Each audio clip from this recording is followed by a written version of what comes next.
So first of all, we will discuss about कि what is the meaning of differential equation. तो कुछ यहाँ पे एग्जांपल लेके आपको बताता हूँ डिफरेंशियल इक्वेशन आया क्या से. तो सपोज दैट आपने लिखा है, सपोज दैट आपने एक फंक्शन लिखा y equal to x square plus sine x. Okay, and now find the derivative of this. So what is the derivative of y? That is dy upon dx equal to 2x plus cos x. तो ये जो यहाँ पे ये आपने differentiate करके equation बनाया, this is called as the differential equation.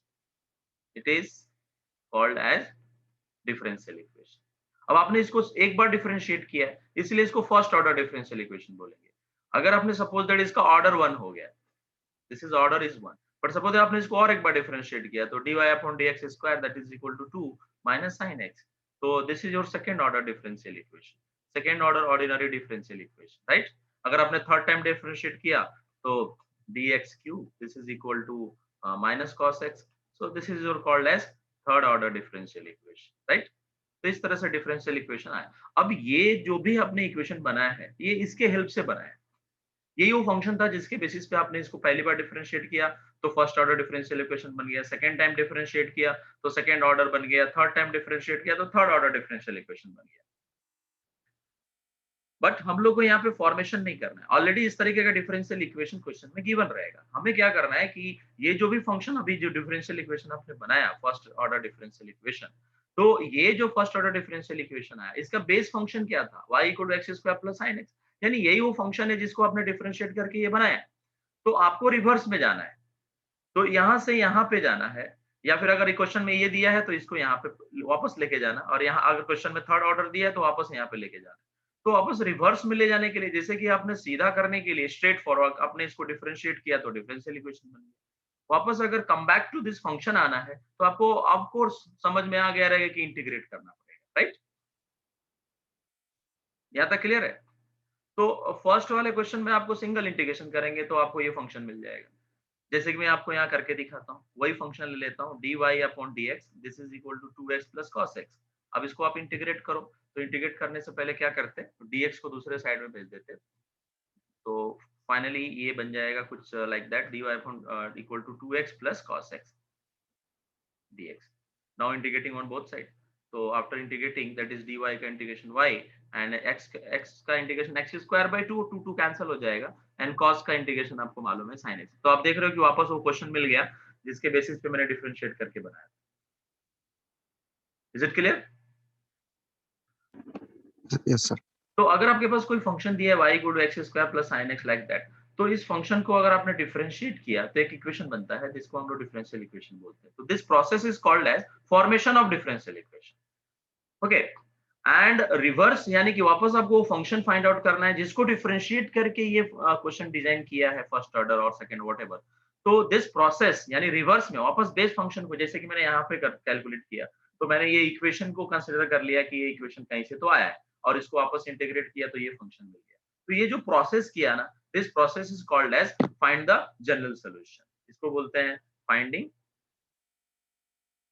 To find general solution. अब इसको जनरल सोल्यूशन क्यों बोलते हैं, बिकॉज अगर ये पूरा एक्सप्रेशन इंटीग्रेट करोगे तो आपको मालूम है कि इंटीग्रेट करने के बाद एक सी लगाते हैं तो यहाँ पे कांस्टेंट सी आ जाए.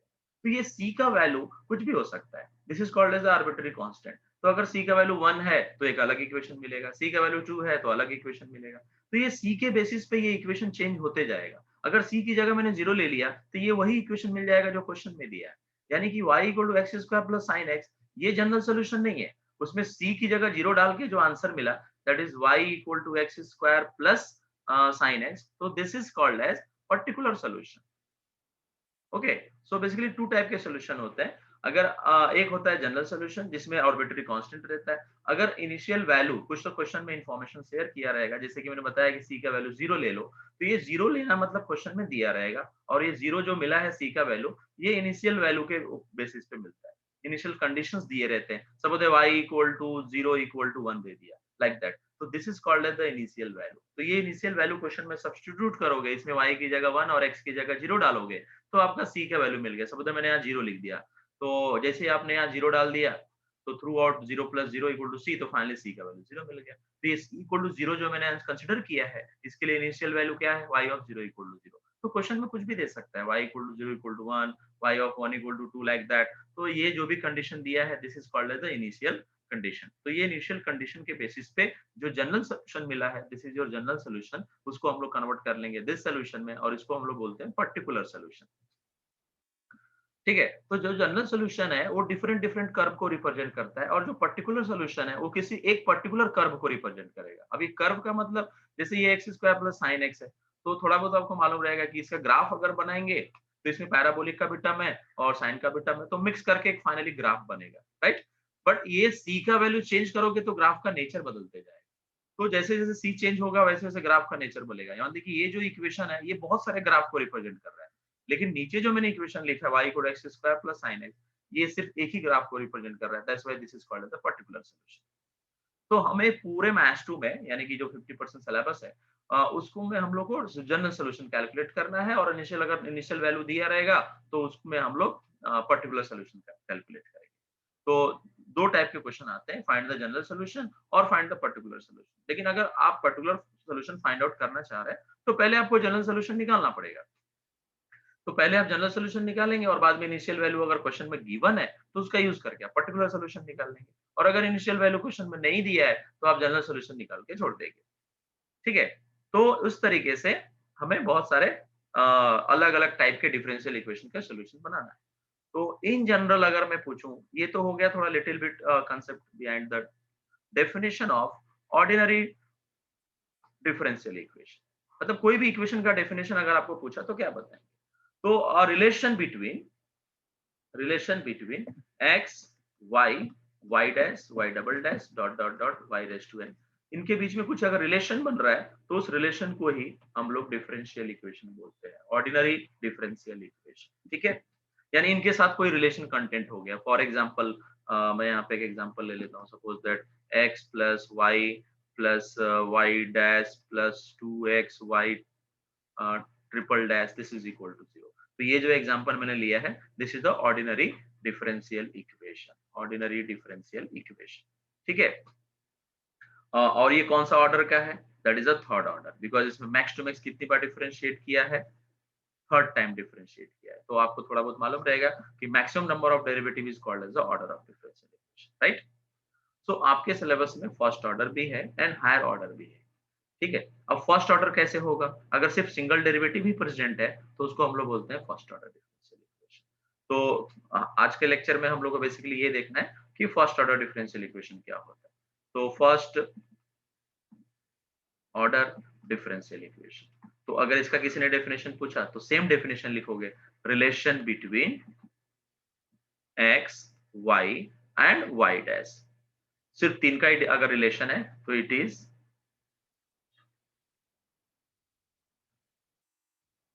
Is called as first order differential equation, right. FODE short form में लिखते हैं, बिकॉज इसके अंदर सिंगल डेरिवेटिव, जहां पे y डैश है this is nothing but first derivative, like that. Okay, so what is the definition of first order differential equation? Relation between x y and y dash, and it is called as the first order differential। बहुत ही simple है, where x is what, x को अगर किसी ने पूछा what is x, तो x is called as the independent variable and y is called as independent variable, right। तो आई think सो यहाँ तक समझा रहेगा कि फर्स्ट ऑर्डर डिफरेंशियल इक्वेशन मतलब what. Any doubt? No, sir. Okay, so basically there are two form of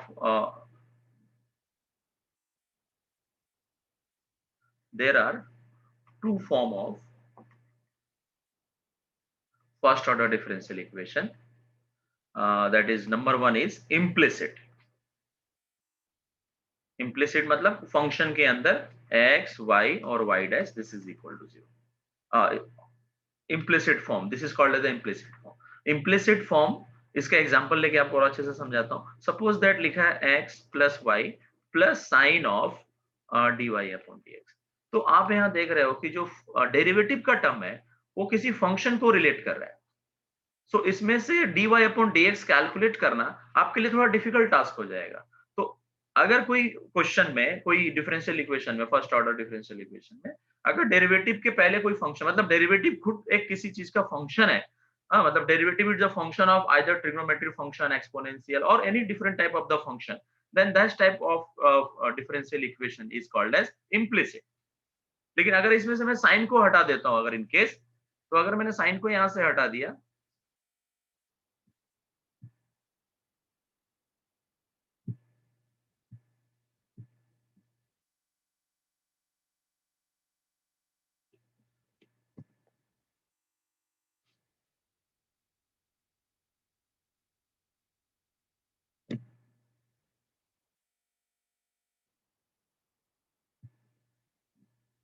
सो अगर इसी question में सपोज दैट मैंने ऐसे लिख दिया x प्लस वाई,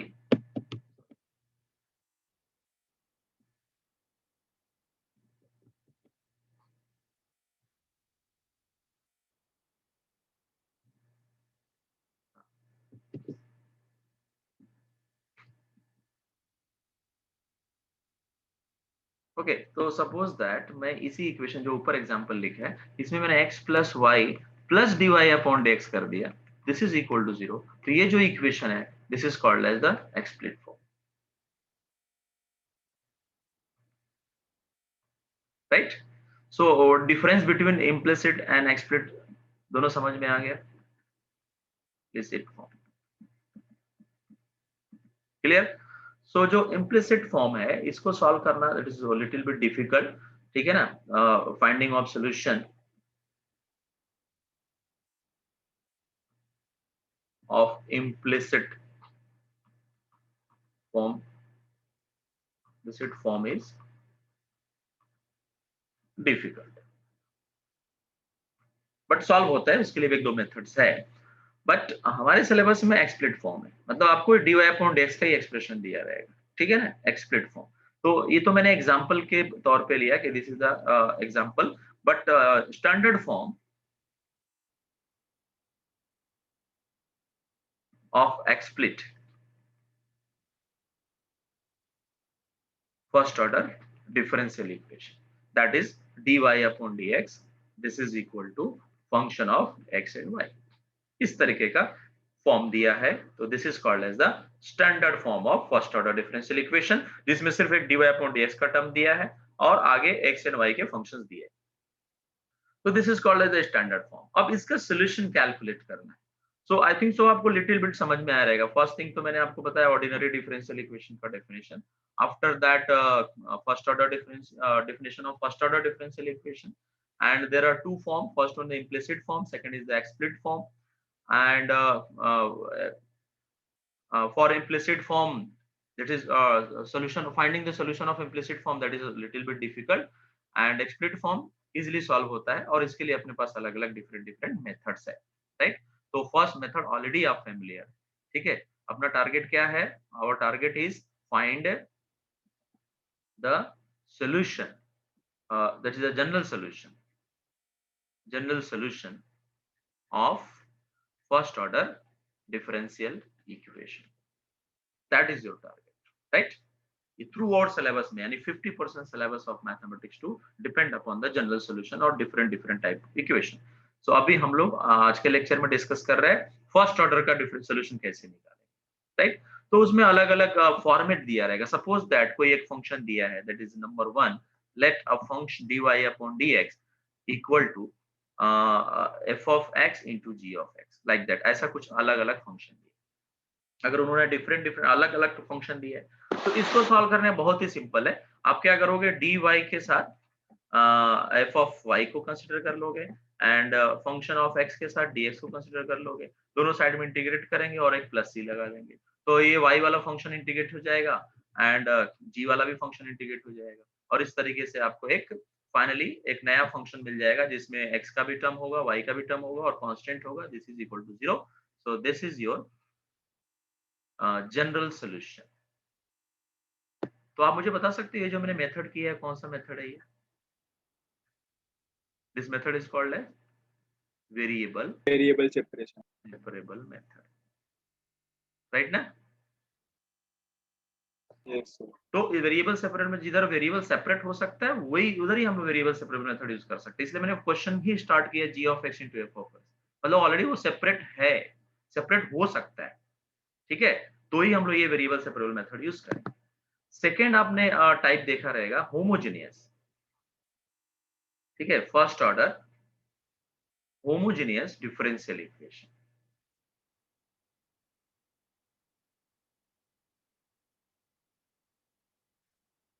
तो होमोजेनियस कैसे फाइंड आउट करेंगे? So let a differential equation dy upon dx equal to function of x y is set to be homogeneous differential equation if, अब ये जो फंक्शन है उसमें आप x की जगह kx और y की जगह ky सब्स्टिट्यूट करके आफ्टर दैट अगर आप k रेज टू n मतलब k को कंप्लीटली अगर आप आउटसाइड निकाल सकते हैं, so then it is called as homogeneous differential equation. Understood? ये कैसे हुआ होमोजेनियस का कंसेप्ट? एग्जांपल पे आपको ज्यादा समझ में आएगा। सपोज दैट मैंने एक एग्जांपल लिया and dy upon dx equal to, यहाँ पे लिखा है x square plus x y plus y square whole divide by x square. So this is your complete function. अब मुझे चेक करना है कि ये जो फंक्शन है, लेट फंक्शन जिसमें एक्स एंड वाई दोनों का टर्म दिया है, दैट इज एक्स स्क्वायर, नीचे एक्स लिख देते, x square plus x y plus y square whole divide by x. तो ये पता करना है आपको फाइनली कि ये जो फंक्शन है ये होमोजेनियस है या नहीं है। तो उसमें आप खुद से होके के एक्स के वाई ये सब्स्टिट्यूट करोगे। So that is k square x square k x k y plus k square y square the whole divide by k x. Numerator से के कंप्लीटली कॉमन निकल रहा है, सो आप यहाँ लिख सकते हैं k square x square plus x y plus y square divide by k x. K से के कैंसिल हो गया तो फाइनली के, एंड आप देखोगे कि वापस से पूरा का पूरा फंक्शन आ गया। तो आपने खुद से होके के एक्स के वाई रिप्लेस किया और बाद में के कंप्लीटली आउटसाइड आ गया जिसका पावर 1 है। तो हम लोग फाइनली बोलेंगे कि f of x y is a homogeneous function having degrees is 1। I think so आपने ये लास्ट सेमेस्टर में पढ़ा रहेगा। लास्ट सेमेस्टर में इसका होमोजेनियस फंक्शन पढ़ा रहेगा पार्शियल डिफरेंशियल इक्वेशन के अंदर, Euler's first form, Euler second form. Yes sir. Yes, तो उसमें भी यही करते थे, बस वही चीज है। तो हाँ सर, हाँ। होमोजेनियस के बारे में ऑलरेडी पहले से मालूम, बस फर्क यहाँ है कि यहाँ पे होमोजेनियस फंक्शन के साथ डेरिवेटिव दिया रहेगा और उसका सोल्यूशन निकाल। तो अभी मैंने सोल्यूशन निकालना नहीं सिखाया, मैंने आपको ये बताया कि पहले फंक्शन को चेक कैसे करोगे कि होमोजेनियस है या नहीं है। तो आपको फाइनली ये टेक्निक है, इस प्रोसेस से आप फाइनली ये फाइंड आउट कर लेंगे कि ये फंक्शन होमोजेनियस है या नहीं।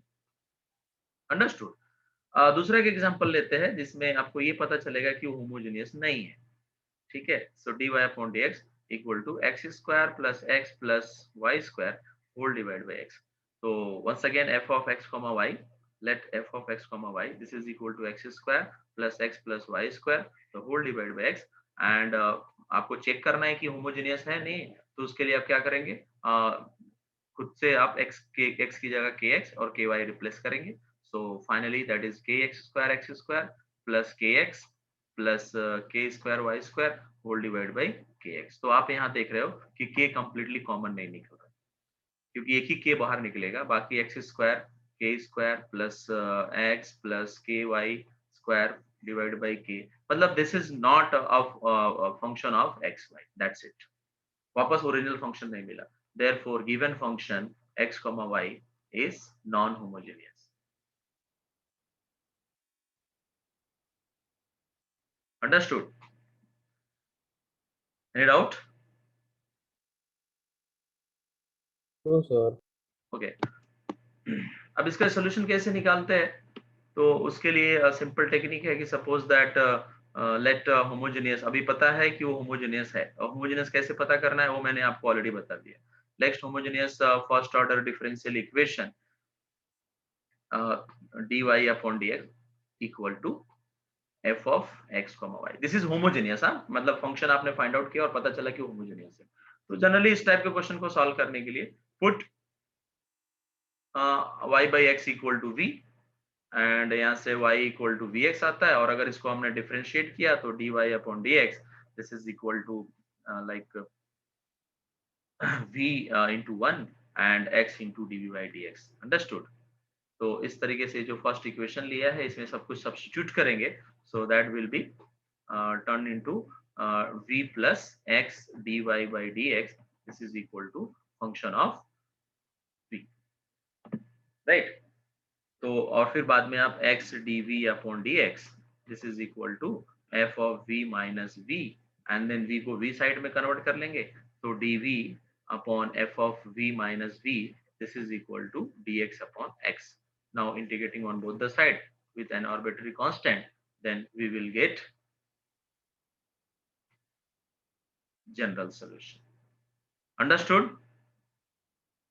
प्रोसेस देखा ना कैसे हुआ? Yes, sir.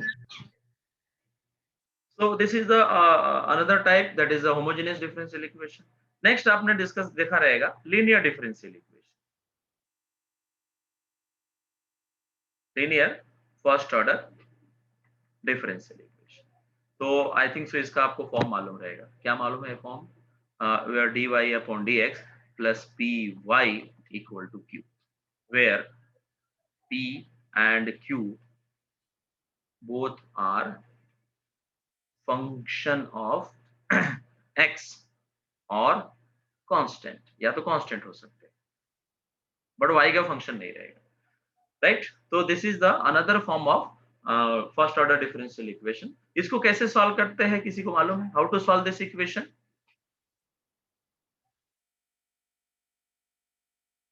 And one thing, इसको लीनियर क्यों बोलते हैं? बिकॉज यहाँ y का पावर 1 है. अगर सपोज यहाँ y का पावर 1 नहीं रहता तो फिर ये लीनियर नहीं रहता, right? So degree of y equal to 1. That's why this is called as the linear differential equation, right? जब भी डिग्री 1 रहता है तो उसको हम लोग लीनियर बोलते हैं, ये तो आपको पहले से मालूम है. सो किसी को मालूम है इसको सॉल्व करने का प्रोसेस क्या है? Integrating factor. Yes, yes, yes. First of all, find the your first Integrating step is, factor. now find general solution, right? So in general solution, your first step 1, to find integrating factor, right? जिसको हम लोग mu से लिखते हैं. And what is the formula of integrating factor? e to the power p dx. And now step 2, to find general solution, right? So what is the formula of general solution? So that is y into integrating factor, right? This is equal to q into integrating factor into dx plus c. Also write y into mu and q into mu into d. Mu is nothing but integrating factor. And then after integrating, we will get general solution. Understood? Yes. Doubt? No. अब यहाँ doubt ये है because कि आपने बताया कि integrating factor का ये फॉर्मूला है. सो कोई बता सकता है ये इंटीग्रेटिंग फॉर्मूला ऐसे ही क्यों आया? एंड जनरल सॉल्यूशन का ये जो मैंने लास्ट में स्टेप लिखा है, दिस इज, तो ये जनरल सॉल्यूशन का ये स्टेप क्यों आया? तो ये एज ये चीज 12th में ऑलरेडी आपने पढ़ा रहेगा, बट वहां पे जस्ट आपको स्टेप्स बताया गया कि ऐसा ऐसा है, ठीक है?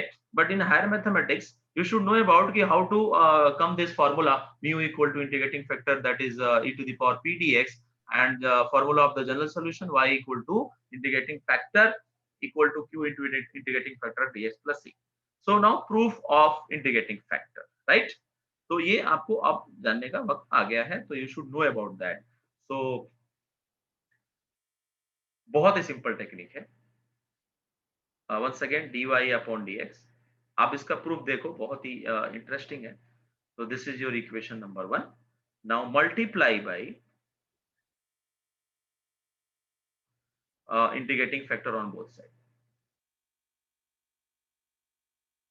So what will happen?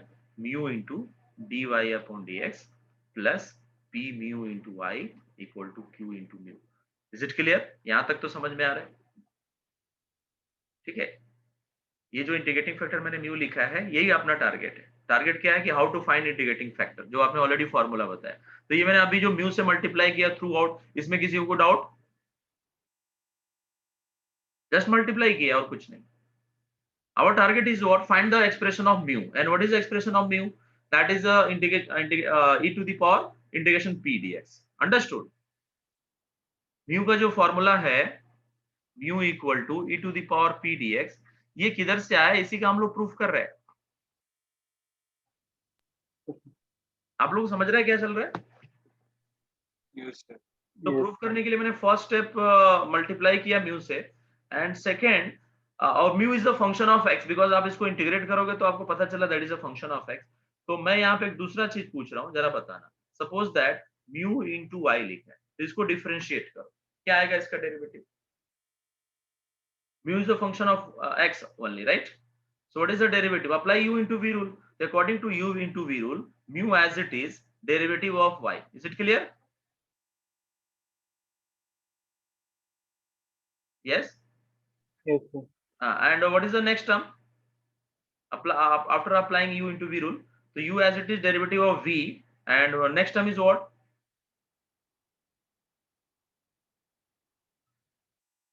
Y as it is derivative of mu. Derivative of mu.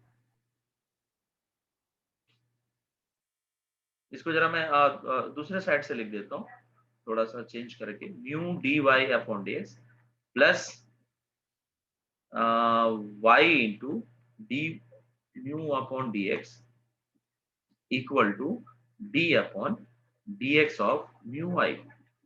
This is your second third equation, right? मैंने कुछ नहीं किया, लेफ्ट वाले टर्म्स को राइट में लिखा और राइट वाले को लेफ्ट में लिखा, इतना ही किया, उसको थोड़ा सा रीअरेंज किया। तो यहाँ तक सब लोग कंफर्टेबल है? Yes, Yes, sir. ओके। अभी आप इक्वेशन 2 के एवरी टर्म्स को देखो एंड इक्वेशन 3 के भी एवरी टर्म्स को देखो। तो पहला first term of the equation number 2 and first term of equation number 3 both are exactly same. दोनों का दोनों सेम है कि नहीं? यस। इक्वेशन नंबर 2 का first term and equation number 3 का second term, first term, both are exactly same.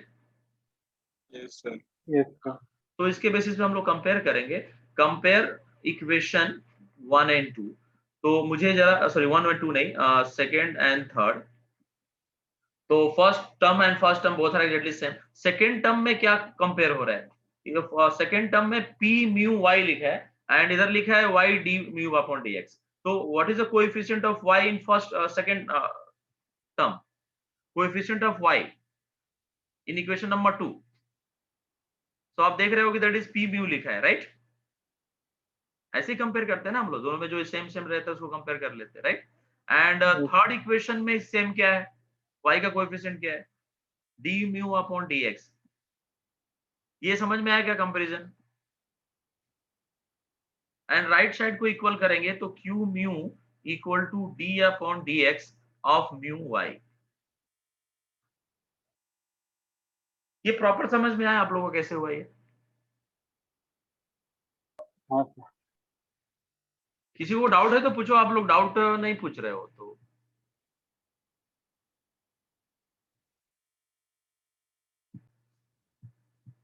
Okay, so let's start. तो first हम लोगों ने फाइंड आउट कर लिया that is integrating factor and go for the general solution. तो ये जो सेकंड मैंने कंपेयर किया है इसको आगे कंटिन्यू करते हैं।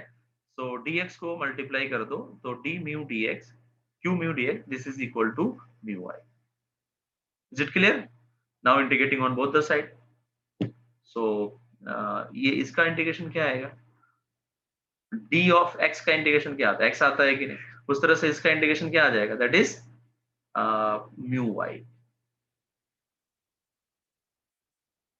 और इधर एक कांस्टेंट c लगा दिया तो finally mu y equal to q mu dx plus c। तो this is your expression of general solution, right? तो आपको मैंने इंटीग्रेटिंग फैक्टर भी बता दिया और जनरल सॉल्यूशन भी बता दिया। अब इसको समराइज करते हैं, अब एग्जाम ओरिएंटेड डिस्कस करेंगे। एग्जाम ओरिएंटेड मतलब कि आपके पास अगर सपोज दैट इस तरह का इक्वेशन दिया है dy upon dx plus py equal to q, तो आप पहले स्टेप में म्यू निकालोगे। म्यू मतलब इंटीग्रेटिंग फैक्टर, क्या आएगा formula? Integration p dx and what is the general solution? Mu into y, this is equal to q into mu dx plus c। Is it clear? Yes. अभी suppose that equation कभी ऐसे rotate कर देता है, वो लोग थोड़ा change कर देंगे, dx अपॉन dy, तो px इक्वल टू, तो इस केस में इंटीग्रेटिंग फैक्टर क्या आएगा बताओ, और जनरल सोल्यूशन क्या आएगा वो भी बताओ। यहाँ पे p and q, this is function of x, power p d y. हाँ यहाँ p फंक्शन ऑफ x, और इस केस में p and q function of y और constant. Is it clear? So what is the integrating factor mu equal to e to the power p d y. p dy, and what is the general solution? Mu into x mu x into q into equals to mu q into into dy mu plus c. dy plus c. Suppose that equation कुछ इस तरीके से लिखा है, dr upon d theta and then pr and then q, then what is the general solution? And first of all p and q के बाद पता कर लो, that is a function of r or constant. Yes, what is the integrating factor mu equal to? P d theta. Yes, p d theta, and general solution is you yes, equal to theta. mu into r, this is equal to q into mu d theta plus c. Is it clear? Yes. तो ये हो गए मतलब इसके format, देखो नीचे numerical भी आ गए, राइट? देख रहे हैं, अभी सब न्यूमेरिकल 1 बाय 1 लेंगे, ये सब लास्ट ईयर के क्वेश्चंस हैं, बट उससे पहले थोड़ा सा मैं और एक बता देता हूँ।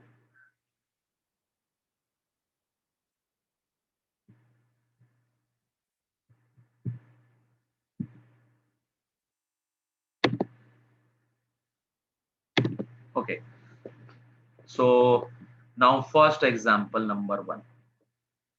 Okay, ready to solve the question, सारा फॉर्मेट दिया है। So now solution start. First of all, find the value of p and q. So what is the value of expression of p? 4x by 4x x upon square x plus 1. 4x upon x square plus 1. And what is the value of q? 1 upon 1 upon x square plus 1 the whole cube. yes. So इस तरीके के exam में question आएंगे। So first step, find mu. तो mu is nothing but e to the power p dx, right? तो इसको एक थोड़ा सा इजी करने के लिए पहले हम लोग p dx अलग से निकाल लेते हैं, बाद में सब्स्टिट्यूट कर लेंगे। So p dx मतलब 4x divide by x square plus 1 dx, ठीक है? तो अब इसको सॉल्व करना है और आपको इंटीग्रेशन आना चाहिए। तो अगर मैं 2 को बाहर निकाल लूं तो 2x upon x square plus 1 dx, तो आपको शायद से ये फॉर्मूला मालूम रहेगा, बोलो। नहीं मालूम तो नहीं रहेगा, बट ठीक है, बोलो क्या आता है आंसर इसका?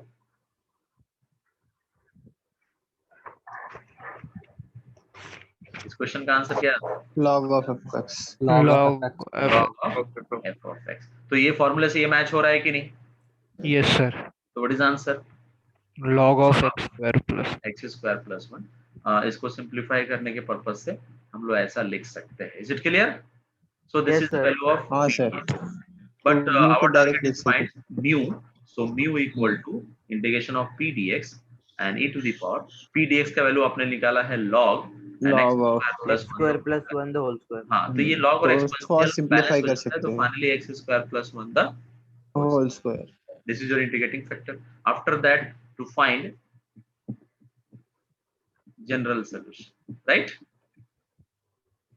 So what is the expression of general solution? That is mu into y. This is equal to q into mu dx plus c, where mu is nothing but x square plus 1 the whole square into y, and q question में कितना आपने लिख रखा है? That is 1 upon x square plus 1 the whole cube into mu, and mu is nothing but x square plus 1 the whole square plus c dx. Okay, इसमें से कुछ cancel हो रहा है, राइट साइड में कुछ कैंसिल हो रहा है, राइट ना? Yes, sir. What is the final answer? What is the integration of this function? This is the formula. ये 1 को 1 स्क्वायर से ट्रीट कर सकते हो, tan inverse tan x inverse square upon a square, that is 1 upon a tan inverse x by a. So finally we will get tan inverse x X. plus c. This is your final answer. Understood? Yes, sir. Next question. Yes, sir. Yes, sir. तो question solve करने से पहले अभी at least आपका mind fresh रहेगा, reason की है कि आपको म्यू कहाँ से आया और जनरल सॉल्यूशन फार्मूला कहाँ से आया, वो एटलीस्ट पता तो है कि कहाँ से आता है, राइट। तो आप कहीं ना कहीं डेप्थ में हो और फिर आप न्यूमेरिकल सॉल्व करते हैं, ये अप्रोच बेस्ट अप्रोच होना चाहिए। यस, तो नेक्स्ट में पी का वैल्यू, अभी पी निकाल नहीं सकते डायरेक्टली, तो क्या करते हैं, इसको इंटरचेंज करते हैं। तो पहले तो dx upon dy equal to e to the power tan inverse y minus y divide by, sorry x है इधर, 1 प्लस y स्प्लिट कर लेंगे। तो स्प्लिट करोगे तो क्या आएगा, dx upon dy this is equal to e raise to tan inverse y upon 1 plus y square minus x upon 1 plus y square. After that dx upon dy plus 1 upon 1 plus y square into x, this is equal to e raised to tan inverse of y upon 1 plus y square. So this is like a dx upon dy plus px equal to q. है ना, match हुआ ना इससे? Yes, sir. What is the p? 1 upon 1 plus 1 square. Yes, so p equal to 1 upon 1 plus y square and q equal to e raised to tan inverse of y divided by 1 plus y square. Now next step, find integrating factor mu. What is the formula of integrating factor? Yes, tell me. dy. dy, correct. तो before this first of all directly भी solve कर सकते हैं because इसका expression easy है। तो आप directly to the power integration of 1 plus y square d y, उसका डायरेक्ट इंटीग्रेशन करेगा, so that is tan inverse of y, right. Next to find general solution. अब p dx का integration अगर difficult है तो उसको सेपरेटली सॉल्व करके और फिर उधर सब्स्टिट्यूट करेंगे, जैसे प्रीवियस वाले में किया। ये डायरेक्टली इजी था तो हमने उस डायरेक्टली इंटीग्रेट कर लिया। जनरल सॉल्यूशन का एक्सप्रेशन बताओ, म्यू इनटू, यस टेल मी,